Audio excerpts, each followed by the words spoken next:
Thank you, Mike, and good evening to you all. As Mike said, I'm going to explain the drought emergency conditions that we're collectively facing. I'll talk a little bit about the impacts that we're experiencing here locally and then the measures that we need to take to get through it. I'm going to try to do that as quickly as possible. We have prepared slides, but the most important part of this meeting is to get to the questions and answers and hear from all of you. I do want to say I'm really thankful to see such a high level of engagement on this webinar. I see we have over 1,000 people on right now, and I'm thankful for that because we can't manage this emergency without your help. We need to do it together. And I also want to say that I recognize our role in managing the water district as a service provider for our cities, our 4 local cities, our county unincorporated area, and for each of you as residents. And I certainly feel the weight of responsibility for that role. We are truly, as Mike said, facing an unprecedented emergency.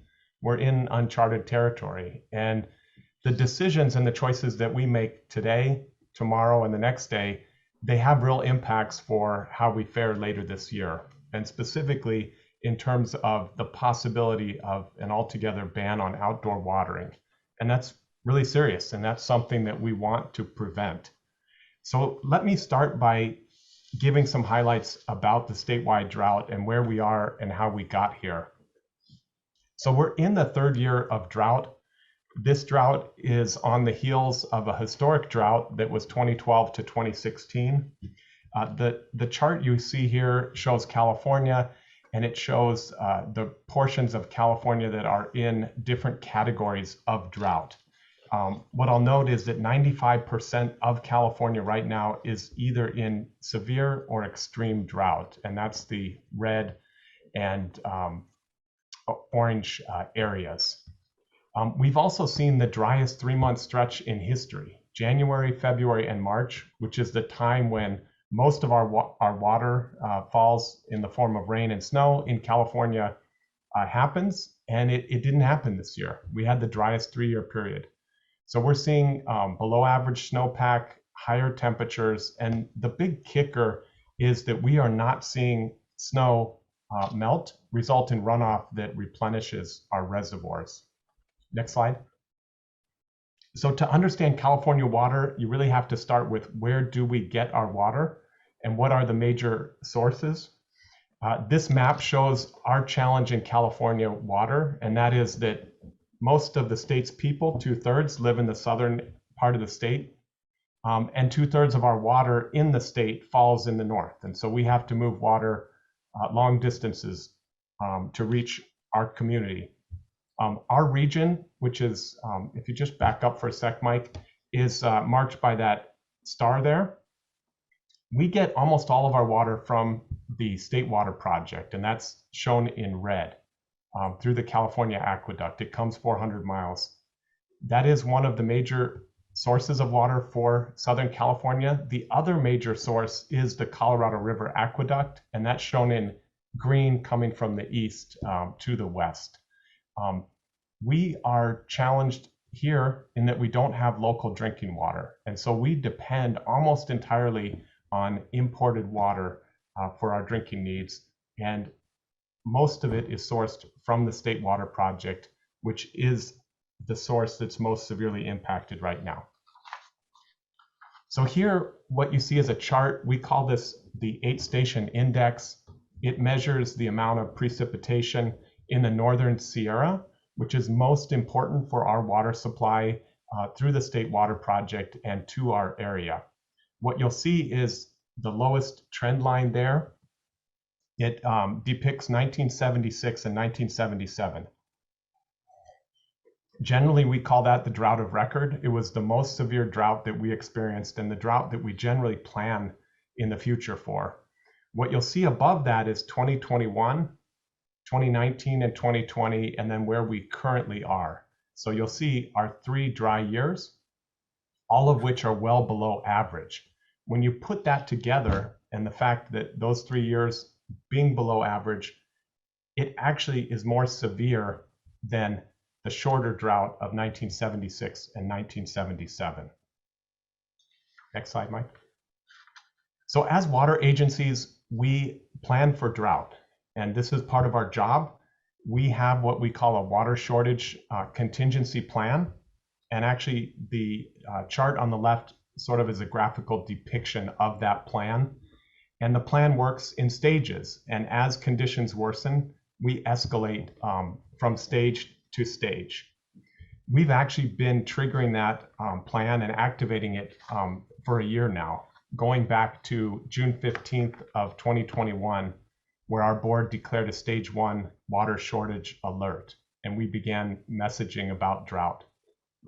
Now, since that time, a whole series of actions have occurred, including our governor taking action, escalating to a stage 3, and then most recently, in November of last year, our board declared a local drought emergency and escalated us to stage 3, which is where we are now on the chart. You'll see the arrow there.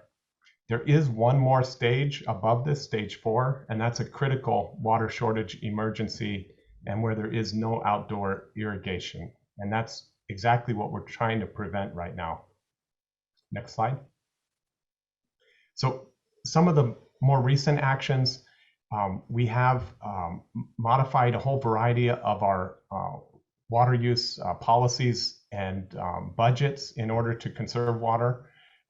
The State Water Project and California Department of Water Resources, each year, they announce what they call an allocation from the State Water Project, and that's the amount of water that they agree to deliver, the percentage of total contract amounts. It was at 15%, which was quite low, and it was lowered in March to 5%. So that's one of the key actions that has really triggered the severity of the situation that we face. And for reference, we have not had a 5% allocation aside from last year. So in our last 3 years, we had a 20% allocation, 5%, and 5%. When you put together those 3 years, that is the worst and lowest 3-year period in the history of the State Water Project. And then most recently, on April 26th, the Metropolitan Water District Board declared an emergency condition, and they implemented an emergency water conservation program. And we'll talk more about that, but essentially a key part of that is 1 day a week watering. So what does it all mean for us here locally? And you know, when you look at different regions of the state, their water profile and where they use water is different. In our area, most of our water is used outdoors. So our water usage is roughly split 70% for outdoor use and 30% for indoor use. And the diagram there that shows the house, you can see how much different things use. Laundry, for example, 21%. But the important point here is the place to save water is outdoors. That is where the greatest savings can be achieved. And also that allows you to preserve the water inside that is generally connected with health and safety. So in terms of some resources, they were shown there, but let's just stay on this slide, Mike. So one of the key things, aside from each of you as individuals, probably the most important thing that you can do to control your water use is to find your irrigation controller. And almost every home has one of these, and they're normally hidden away in the garage. And a lot of times I find that people aren't even aware that they have this. There's 2 types shown here. There's a newer one on the top, which is a what's called the Ratio irrigation controller. And then there's an older model shown below. The controller controls how frequently your sprinklers run. And that's where most of your water is used. So what we have here is laid out steps on how to adjust your irrigation and to ratchet back that usage of water. So what we're recommending, find the controller, replace the battery. They have batteries generally as backup. You don't want that battery to be dead because it defaults to watering every day usually. Make sure your date and time is set. Disable the current watering schedule, and then set a runtime for Tuesday or Thursday watering, depending on your street address. We'll talk about that in a minute, but generally even addresses on Tuesday, odd numbered on Thursday. And then have each station water no more than 8 minutes is what we're asking for. If you have a ratio controller, which is a program that we implemented, it has a feature called a fixed schedule, and that allows for 1 day watering 8 minutes max. And you'll want to disable what's called the flex daily or flex monthly setting. So in terms of current mandatory sort of water use practices or wasteful water use restrictions, they're shown here. There's 7 of them. I just want to highlight a couple that are most commonly an issue. In the top right, irrigation may not result in excess runoff. This is the one that I think we see most frequently, where you have a sprinkler that's misdirected or even broken. It's spraying water onto concrete or the driveway, and then you have these small urban rivers that are flowing down the gutter, and sometimes for blocks at a time. That is the kind of thing we're trying to stop and prevent, and it's really just wasting water. The other one, top left, no irrigation between 10 a.m. and 5 p.m. And what we're trying to do is prevent irrigation during the hottest part of the day. And then right below that, avoid washing down sidewalks or driveways with water. If you can use a broom, that's much better. So in terms of enforcement, as part of this, enforcement is a necessary thing. And I know nobody is fond of enforcement, and I'll just say that we are not fond of it either. We don't like to be in the business of enforcement, but this is a necessary part of what we do, and in order to ensure that we save the water that we need to. So our approach is to always begin with a warning, and we're hopeful that that's all that's needed. And so when we are out and looking in the community, we find runoff from the property, like in this case, which is shown here with a door tag. You see runoff, and also maybe irrigating during the middle of the day when it's hot. We make note of that. We'll hang that on the door. We will also generally send a letter with that. If we see that continuing, then we do have an escalating fine system, and it does go from warning to $100, $200, and then eventually to $500 for repeat instances. The other part of our enforcement that we have is we have a budget-based system that we bill for water. Each customer and property has an individual budget based on its configuration and size. And if that customer uses more than 150% of the budget, that account may be applied wasteful water use penalties. And if that continues for a period of time, could be eligible for the installation of a flow restriction device. So a bit more about this water budget exceedances. Again, it begins always with a warning. So the first time you exceed a budget by 150% or more, you would get a warning, and you would get a note about what the penalty amount would have been if the warning, if it had been a second penalty. So in the second time that happens, there is a penalty charge of $2.50 for each unit of water over that 150% budget. The third time it increases to $5 per unit. And then also the account then would be potentially subject to the installation of a flow restrictor. The fourth time, $7.50 per unit, and then the fifth time and future times up to $10 per unit of water. We're actually not currently installing flow restrictors and triggering that until the fourth instance. So that would be 4 times exceeding a water budget by 1.5 times. The flow restrictor, in short, is sort of a round plate with a small hole in it. It's placed at the water meter, and it limits the amount of water that passes through so that it supports your needs inside your house, but not for irrigating outside.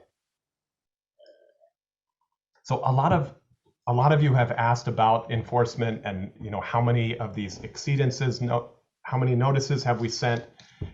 So we put the numbers up as of current. Second, exceedance notices, we've actually issued 4,622. So that's about 22% of our customers. That's quite a bit. Fourth exceedances, though, you'll see the drop off, 948.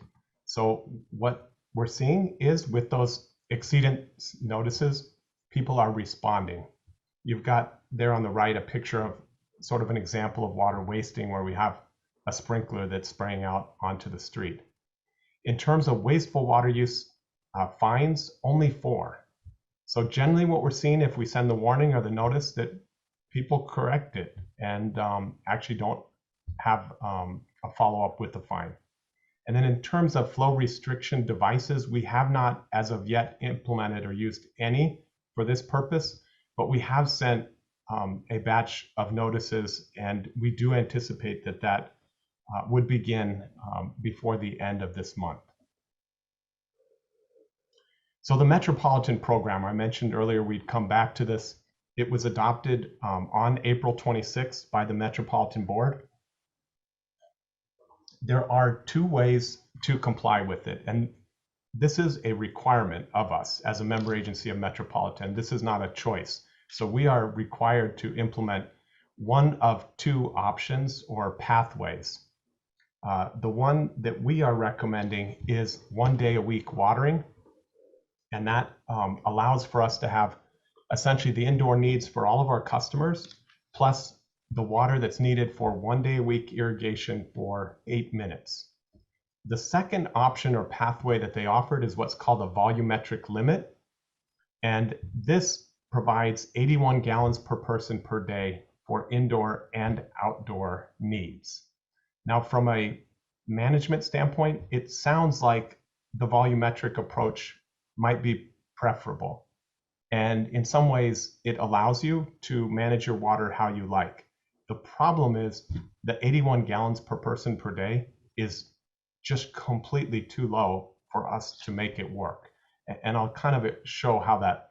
So just to give you some perspective, right now, on average, our customers use 205 gallons per day per person. So we would have to go from 205 GPCD to 81. So when we analyze these 2 options, the 1 day a week option, believe it or not, actually provides us with 74% more water for irrigation needs than the volumetric limits. And so we've got the numbers below: 13.3 million gallons per week for the volumetric approach and 23.1 million gallons per week for the 1 day a week watering approach. And the reason for that really is the approach, the volumetric approach, is allocating water based on population. And our region is not densely populated. We're pretty sparsely populated, and we have a large land area. That is in contrast to Los Angeles, which is in the metropolitan part of LA, very densely populated. Next slide. So new measures proposed. What we are recommending is 1 day per week watering, and that would begin on June 1st, and that would be pending our board's approval and will be considered next week at their board meeting on May 17th. The proposal would involve Tuesdays watering for even numbered addresses and Thursdays odd numbered addresses. Now with that comes part of the governor's executive order. In the governor's executive order, there was a requirement that there is no irrigation of what is called non-functional turf on commercial, industrial, and institutional properties. And that is using potable water, not applying to recycled water. I can explain more later what non-functional turf is, but essentially it's turf that is only walked on when it's mowed. And then finally, For the water district, we have to make changes as well, and we will be, when we're flushing hydrants, also when we're performing fire flow tests, we will be capturing and reusing the water when we do that. So exemptions, and this is really important, and we've had a lot of questions about exemptions. Drip irrigation is exempt, and so if you have a drip irrigation system or you install one, it would not be subject to the 1 day a week watering. And the rationale is that a drip system doesn't work that way. It needs to water it over a longer period. The other exemption is hand watering. And hand watering is any watering that you do with a bucket, with a watering can, or using a hose with an automatic shutoff nozzle. Third, recycle water. So any of the purple pipe irrigation water is exempt from the watering day restriction. We're recommending that topping off of swimming pools be allowed to continue because it's important to protect the integrity of the pool. Maintaining solar panels, also tennis courts, and that would be tennis courts when you're using a water efficient broom to clean the tennis court. Dust control for corrals, and then also washing and watering of animals. So the strategies to mitigate the impacts, and there's no doubt there are impacts. And so what we have is a variety of ideas and proposals. Number one, using compost, and compost can help to retain soil moisture, and we give it away for free at our Rancho facility, which is in the Las Virgenes Canyon, and you can come and pick up compost. Hand watering of trees and perennials. The idea is that we want to protect our tree canopy and we don't want to see our trees die. And so we are recommending to hand water the trees and the perennials. If you're able to install a drip irrigation system, there are systems that are simple and easy to install, and that will go a long ways. We are also working on getting recycled water to areas of the community where we can't currently get it through the Purple Pipe network. And we are and will be working with each city to look at how we can help you to get recycled water to places that are of high importance to you. Also, we have a fill station at our Rancho composting facility, and the fill station for free, you can come with a container of 300 gallons or less, and you can fill with recycled water for free. The supplies of recycled water actually currently are available, but we do have a time in the middle of summer when we do begin to run short on recycled water. And so we'll need to keep an eye on that. But as of right now, we have recycled water available and we're encouraging it to be used. Make sure your sprinklers are adjusted and functioning properly. Think about letting your lawn go brown. And you know, the idea here is that water perhaps can be better used for your trees and also for vegetated slopes where you might have erosion. If you have a pool, it's great if you can cover it because there's quite a bit of evaporation loss from a pool. And then we're recommending to hold off on new landscaping for now. We like the idea of converting to natives, California natives, but even new plantings, they do require water, so we're recommending to hold off for the immediate near term. So HOA provisions, we have many HOAs in our region, and there are a couple important state laws that pertain to HOAs and what they can and cannot do with regard to their homeowners. So an HOA, most importantly, cannot fine or assess a homeowner for reducing or eliminating the watering of vegetation or lawns during a state or locally declared drought emergency, and we have that condition. So homeowners have protection from that, and that's under Civil Code Section 4735. Also, an HOA cannot enforce guidelines for architectural or landscaping that prohibit complying with local water efficient landscaping ordinances. And also, an HOA can't require that a homeowner pressure wash their home, their vehicles, or concrete during a declared state of emergency. So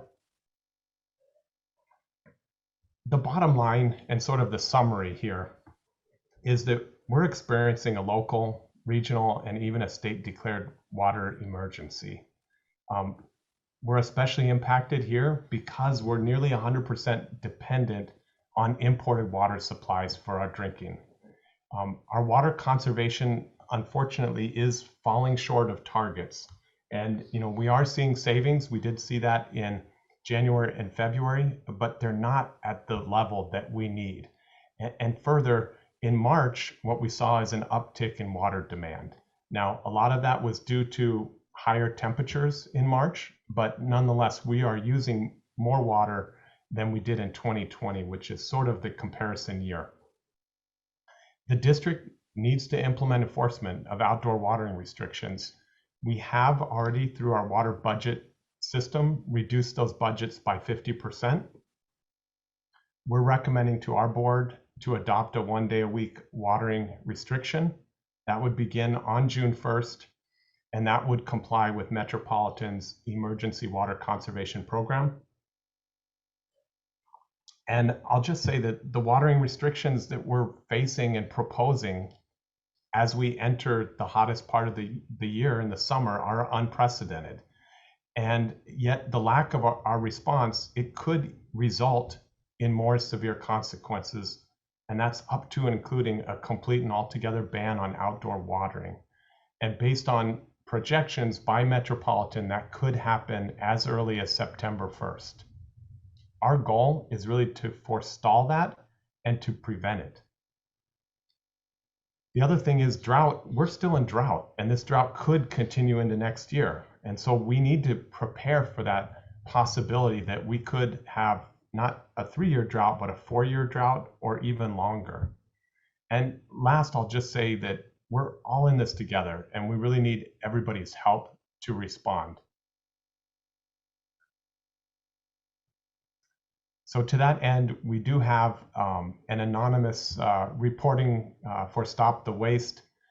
There's an email address and also our phone number here. If you do see waste, and I know many of you see it and it frustrates you, you can send this to us anonymously. If you just send a picture, we can actually use the picture and we can figure out where the location is and we can let that person know.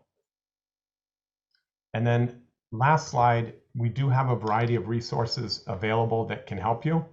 On our website, we have a special spot for drought response, lvmwd.com/drought response.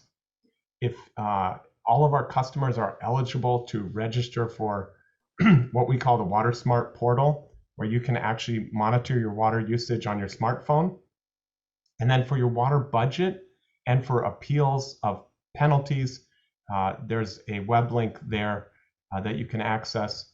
And we are available by phone, and that is the phone number. And I'll just say we are experiencing a really high volume of calls. We're doing our very, very best to get to each of you, but I just ask that you please be patient.